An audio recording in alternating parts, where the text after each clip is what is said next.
Hey this is legal Saloni, welcome back to my channel. इस channel पे आपको मिलता है लॉ से जुड़े हुए वो सारे इन्फॉर्मेशन जो एक स्टूडेंट को ज़रूरी होते हैं जानना, लेकिन उनको कोई सही चैनल नहीं मिल रहा है जो कि उनको सही चीज़ बताए। तो चलिए इस वीडियो में हम लोग समझते हैं कि एक लॉ स्टूडेंट को या फिर एक इंसान को, एक बच्चे को, एक कॉलेज के बच्चे को क्या क्या चीज़ पढ़ना चाहिए या कौन कौन सी बुक्स पढ़नी चाहिए जिससे कि उनको एक थॉट प्रोसेस क्रिएट करने में, एक अपना सोच क्रिएट करने में, एक अपना पर्सनालिटी क्रिएट करने में बहुत सारा हेल्प मिले। मुझे नहीं पता कि मेरा पर्सनालिटी कितना स्ट्रॉन्ग है, मुझे नहीं पता कि मैं सोसाइटी में कहाँ स्टैंड करती हूँ, मुझे नहीं पता कि मैं खुद में कुछ हूँ कि नहीं, लेकिन मुझे अपने ऊपर बहुत सारा आत्मविश्वास है और मैं खुद को रोज़ ये याद दिलाती हूँ, I am best, I can do better.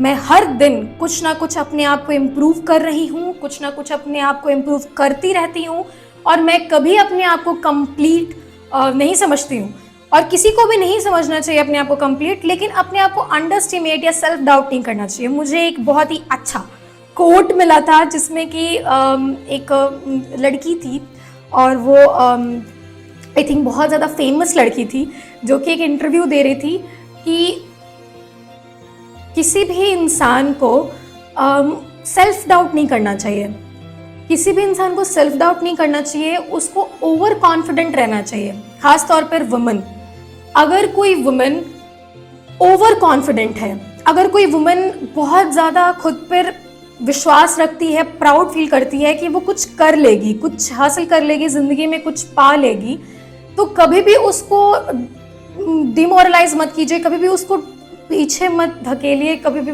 उसको ऐसे कोई भी ऐसी चीज़ें मत कीजिए कि उसका मतलब ये जो कॉन्फिडेंस है वो टूट जाए, क्योंकि हमें वैसे लोगों की ज़रूरत है समाज में, हमें वैसे महिलाओं की समाज में ज़रूरत है जो अपने आप पर बहुत ज़्यादा विश्वास रखती हैं, जो ओवर कॉन्फिडेंट हैं।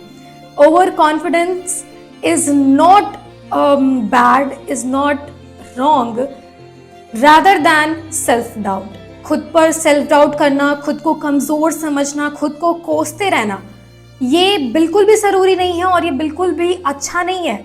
लेकिन अगर आप खुद पर विश्वास ज़्यादा रखते हैं तो उससे आप किसी का भी नुकसान जल्दी नहीं करने वाले हैं, बल्कि आप उन सभी महिलाओं के लिए एक बहुत बड़ा इंस्पिरेशन है जो अभी आप कुछ नहीं हासिल किए हैं फिर भी आपको इंस्पिरेशन मानती है। मतलब वो आपसे सीख रही है, आपसे वो इंस्पायर हो रही है कि मुझे इस तरीके से बनना है। और मुझे बहुत सारे लोगों ने स्कूल में मुझे बहुत सारे लोगों ने कहा कि you are very confident, how you are very confident Saloni, तुम इतनी ज़्यादा कॉन्फिडेंट हो, इतना अच्छा लगता है। मतलब मेरे जो सीनियर्स थे, मेरा गर्ल्स स्कूल था, सेंट जोसेफ कॉन्वेंट मेरा स्कूल का नाम है, और पटना के सेंट जोसेफ कॉन्वेंट से मैं निकली हूँ। मुझे वहाँ पे टीचर्स या फिर वहाँ पे मेरे सीनियर्स बहुत अप्रिशिएट करते थे कि दी आप बहुत ज़्यादा कॉन्फिडेंट हैं, ये तो बहुत नॉर्मल सा बात है, लेकिन सलोनी तुम बहुत ज़्यादा कॉन्फिडेंट हो और ये हमें बहुत देखकर अच्छा लगता है, and you are inspiring. That is a complete different feeling जब आप किसी भी बड़े इंसान से आप ये चीज़ सुनते हैं। और इसलिए मैं बचपन से तो कॉन्फिडेंट थी, लेकिन मेरा ये कॉन्फिडेंस और बढ़ जाता था कि कोई बड़ा जो है मुझसे, जो मुझसे अच्छा सीखता है, पढ़ता है, वो मुझसे कैसे ये चीज़ें कह रहा है, तो ज़रूर मुझे कोई बात होगा, और मेरा कॉन्फिडेंस और बढ़ जाता था। तो कहीं ना कहीं वो मुझे हेल्प करता था कि मैं और चीज़ें सीखूं। कोई मुझ पर विश्वास कर रहा है या मैं खुद पर विश्वास कर रही हूँ, तो मुझे और चीज़ें सीखनी होंगी, मुझे और चीज़ें अपने अंदर ऐसी इनहेरिट करनी होंगी जो कि मतलब कोई देख के इंस्पायर हो। तो धीरे धीरे वो कारवां चलता गया। कॉलेज में भी मुझे बहुत लोगों ने अप्रिशिएट किया, बहुत लोगों ने, बहुत सीनियर्स ने मुझे प्यार दिया, टीचर्स ने मुझे प्यार दिया, और बूस्ट अपने आप को करने में मुझे ये काम आया। अभी मैं ये जो वीडियो बना रही हूँ वो उन सभी महिलाओं के लिए है और उन सभी लड़कों के लिए है जो अपने आप को ओवर कॉन्फिडेंट फील करते हैं। बिल्कुल आप ओवर कॉन्फिडेंट फील कीजिए अपने आप को। हाँ, ये ओवर कॉन्फिडेंट तब आपके लिए नुकसानदेह हो सकता है जब आप किसी और को सामने कुछ ना समझें। तो अपना ओवर कॉन्फिडेंस बढ़ाइए, ये भी एक नेगेटिव ट्रेट है, बट इसे बढ़ाइए, बट उसे तब तक ही बढ़ाइए या तब तक ही होने दीजिए जब तक कि वो आपको नार्सिस्टिक ना बना दे, अपने आप में आपको नार्सिज्म ना लाने पर मजबूर कर दे। थोड़ा सा नार्सिज्म भी चलता है, कहते हैं कि अपने आप को प्यार करना, अपने आप पर गुरूर करना थोड़ा सा चलता है, लेकिन ज़्यादा नहीं होना चाहिए, क्योंकि जब ये ज़्यादा होता है तब आप सामने वाले को बिल्कुल कुछ नहीं समझते हैं और सामने वाले को और हीन भावना से देखते हैं और उसे और दबाने की कोशिश करते हैं। तो एक लेवल तक सब चीज़ जायज़ है, सब चीज़ आपके कंट्रोल में रहता है, तब तक तो सब चीज़ जायज़ होता है। लेकिन जब आपके कंट्रोल से वो चीज़ बाहर चली जाती है तब वो जायज़ नहीं रहता। और इसीलिए ये चीज़ें बताते हुए मैं आपके साथ शेयर करने वाली हूँ उन सभी चुनिंदा बुक्स को जो मैंने आज अमेज़ॉन से मंगाया है। सबसे पहले, और ये सारी जो बुक्स रिकमेंडेशन है वो डिफरेंट लोगों से है, और कुछ जो ये हिंदी बुक्स हैं जैसे कि कफन, गुंडा, जयशंकर प्रसाद की गुंडा, कफन, प्रेमचंद की कफन जो है ये बुक, और भी है बुक, मैं अभी इसे इवन खोली भी नहीं हूँ, सील्ड ही पैक्ड है, तो आपके साथ बात करते करते इसे ओपन भी करती हूँ।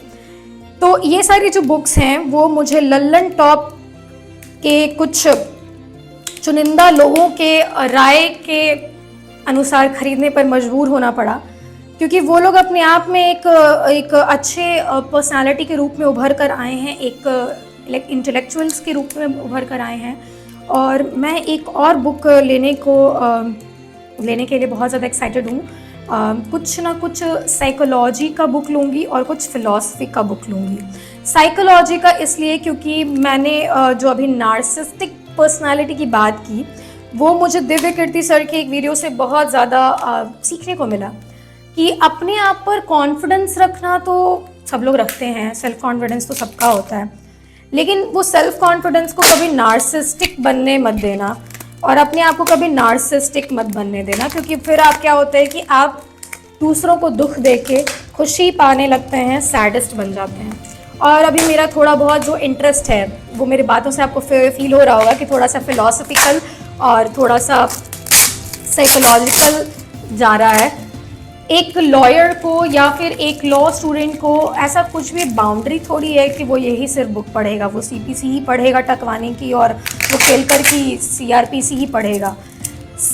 लॉ स्टूडेंट को तो ज़्यादा से ज़्यादा मूवीज़ देखना चाहिए, ज़्यादा से ज़्यादा बुक्स पढ़ने चाहिए और डिफरेंट बुक्स एंड नॉवेल्स को पढ़ना चाहिए। उनसे उनके पर्सनालिटी में, उनके सोच में इजाफा ही होगा, नुकसान नहीं होगा। I think I have bought गुंडा two copies of Gunda. I bought 2 copies of Gunda and I will gift this piece of Gunda to my friend जो बहुत गुंडा बनता है, और मे बी अभी तक मैंने इस कहानी को पढ़ा नहीं है, तो किसी अच्छे व्यक्ति को ही इस बुक को दिया जाएगा जो कि पढ़ने में और मतलब इस तरह के नॉवेल्स को पसंद करता होगा। ठीक है, तो चलिए बात करते हैं। कुछ मैंने कितने 1 2 3 4 5 बुक मैंने ख़रीदे हैं ये अमेज़ॉन से, और लगभग 200-300 रुपये में मैंने ये पूरा सेट मंगवाया है। बुक्स कौन कौन पढ़ने वाले हैं? सबसे पहले तो मैं हिंदी से पहले इंग्लिश, एक मैंने इंग्लिश बुक मंगवाई है और 4 मैंने हिंदी बुक्स को परचेस किया है। ये है एनी फ्रैंक की book, this is the book called the diary of a young girl. बहुत ही रिकमेंडेड बुक है और इसका मैंने बहुत नाम सुना था। इस बुक को मेरी बहन भी पढ़ चुकी है और उसने भी मुझे रिकमेंड किया। मेरी बहन भी बहुत सारे फ़िलोसॉफिकल बुक्स को परचेस करते रहती है, तो मुझे भी मन किया कि चलो मैं भी बुक पढ़ती हूँ। और कभी फ्री रहा, कभी इंसान तो मूवीज़ और बुक्स के अलावा कोई और ऐसा चीज़ नहीं है जो आपके पर्सनालिटी को ग्रो करने में मदद करे। रील्स से कुछ नहीं होने जाने वाला है, ये आपको ही पता है और मुझे भी पता है। और ये most recommended book if you want to enhance your cerebral intellectual, if you want to enhance your personality, if you want to enhance your thinking thoughts, and you are interested in philosophy, you are interested in learning, then you must buy this book. Anne Frank मैंने अभी पढ़ी नहीं है, but इसकी इतनी recommendations मैंने सुनी थी कि यार लेना पड़ा, और अब मैं इसको ख़त्म करूँगी और फिर मैं इसका एक रिव्यू भी दूँगी कि क्या है बेसिकली।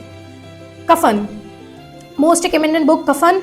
जब मैंने ये स्टोरी पे और अपने इंस्टाग्राम पे पोस्ट किया तो बहुत सारे लोगों ने इस पे रिप्लाई किया, बहुत सारे लोगों ने इसे लाइक किया कि कफन तो यार बहुत सही बुक है, प्रेमचंद की कहानियाँ हैं, ये बहुत मार्मिक है, बहुत अच्छा है कफन। तो मैंने लगभग 10 पन्ने पढ़े होंगे और अभी मैंने इसे कंप्लीट नहीं किया।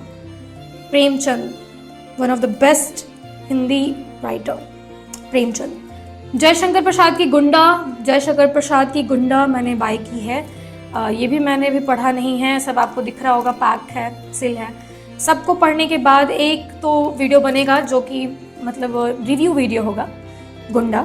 देन उसने कहा था, ये है चंद्रधर शर्मा गुलेरी की, उसने कहा था, और ये भी लल्लन टॉप के जो मेन राइटर हैं, जो मेन राइटर नहीं, मेन एंकर हैं, उन्होंने रिकमेंड किया था अपने वीडियोस में और तभी मैंने इसे परचेज़ करना ज़रूरी समझा।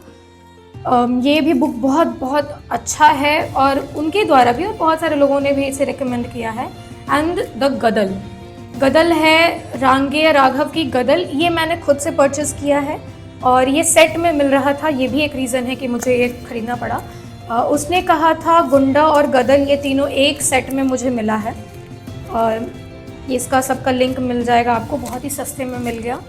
और इन सभी बुक्स को कंप्लीट करने के बाद एक रिव्यू बुक का भी मैं बनाऊंगी वीडियो। प्लीज़ रीड, आप जितना हो सके उतना नॉवेल्स पढ़िए, इंग्लिश, हिंदी, फिलोसफिकल नॉवेल्स पढ़िए। रोमांटिक नॉवेल्स पढ़ने से भी आपको नॉलेज होगा, क्योंकि इंसान अगर जो है उसको अगर रिलेशनशिप्स के बारे में नहीं नॉलेज है, अगर उसको पार्टनरशिप्स के बारे में नहीं नॉलेज है, तो वो कितना भी ज्ञानी क्यों ना हो, वो दुखी ही रह जाता है। तो चलिए इसी नोट पर इस वीडियो को एंड करते हैं और सभी जानकारियों के साथ आपको कुछ फिलोसफिकल चीज़ें भी पढ़ती रहनी चाहिए। तो चलिए मिलते हैं नेक्स्ट वीडियो में। कैसा लगा आपको ये वीडियो? क्या ये बुक रिकमेंडेशन सही है कि नहीं सही है? इनमें से कोई और बुक्स भी आपको रिकमेंड करनी है तो आप बिल्कुल मुझे रिकमेंड कीजिए। I am waiting for your recommendation in the comment box. आप मुझे बिल्कुल रेकमेंड कर सकते हैं कि कौन और बुक है जो कि आपने पढ़ी हैं लॉ से इतर, लॉ से हटके, जो कि आपके जीवन में बहुत बड़ा इम्पैक्ट रहा और आपको बहुत चीज़ सीखने को मिला। मिलते हैं नेक्स्ट वीडियो में। Thank you so much for watching vehicle slowly.